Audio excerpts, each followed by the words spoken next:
Welcome back to a short edition of the G-Funk Junkies podcast, coming at you with another 5 minutes of G-Funk, where I summarize my favorite albums in 5 minutes or so. For longer and detailed summaries, peep the G-Funk Junkies channel, where I will go more in-depth in the near future. Don't forget to subscribe to the channel, Instagram, Spotify, or Apple iTunes, wherever you like to listen to us. So without further ado, let's get right into it. There's a lot to unpack here. There's so much to say about this group, but I think most people are only interested in the fact that Eazy-E signed them to his label. But I'm here to say that there's much more to them than a short-lived stint at Ruthless Records. The group consisted of Toker, Danger, and Wicked, with the latter being the only original member left. According to Brownside13.com, their own website, Toker was introduced to music attorney Bob Lieberman by a good friend who heard a demo cassette tape of a few songs that Toker had recorded with his homies messing around in the recording studio, including the single Gang Related.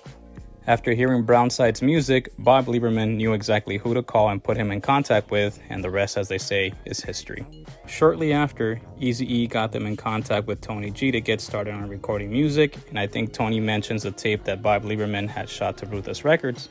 A couple days later, Eazy calls me and tells me, "Hey man, why don't you work with Brownside? I want to send them over to your house so you can mess with them." I'm already in my head going, well, I know these fools are some gangbangers. I'm in Monte. I hope nobody gets popped off. Nothing gets ugly.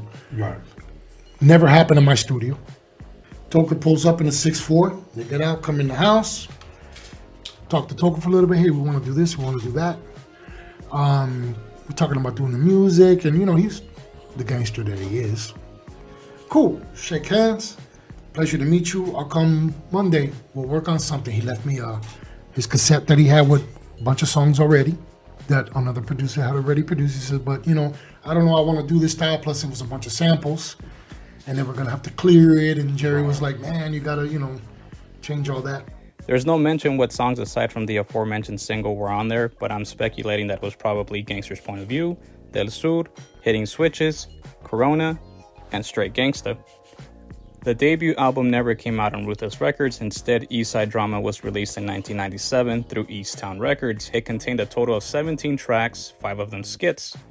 From what I can gather, 2 singles were meant for this: Vatos in the Barrio, which is a remake of Boys in the Hood, Life on the Streets, and possibly even Gangster's Point of View. Some promo versions contained a few more tracks such as So Rough, Can't Stop the Southland, and Rest in Peace.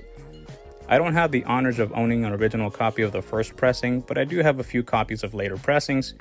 In 2016, they released a digitally remastered version which contained the titular song as a bonus track. Later, I ended up copying the Japanese version, which contained Del Sur as an added bonus. Each of these repressings contained a total of 18 tracks. AllMusic.com gave the album a solid 4 out of 5 stars, with Leo Stanley saying the following: Brownside's second album, Eastside Drama, finds an intriguing balance between edgy hardcore rap and funky Latino hip-hop. Although the group's lyrics are occasionally perfunctory, the music is vital and energetic, making such weaknesses a little easier to overlook. Eastside Drama remains an imperfect album, but it is much more interesting than many of Brownside's contemporaries, and that alone is worth something. In my opinion, I sort of agree with some of the points here. First, gangster rap is not meant to be philosophically deep. If it was, then it'd be a little pretentious, so I agree that the production values drive the album. Second, it is an imperfect album. Danger was gunned down in '96 before the completion of the album. Wicked joined sometime later, and I believe Toker was arrested before the release of the album, so you don't actually get to hear the trio together in any song. The only consistency here is Toker. As far as the cover goes, it's pretty fucking dope actually. Very aesthetically pleasing. I might just end up framing this bitch. Although I think there are too many skits, I won't count that for or against the album. So in my rating scale of the 12 listed songs, omitting the skits, I like 7 tracks, giving this a dope status in my rating, which is pretty solid if you ask me. Honestly though, I prefer the payback version of some of the songs. My favorite songs on here are Another Crazy Day, Life on the Streets, and Rest in Peace. What was missing from the original release? Well, the titular song, Eastside Drama, and the one and only single that they released for Ruthless Records, which was Gang Related. Let me know what you fools think in the comments. Rest in peace of Danger and Toker.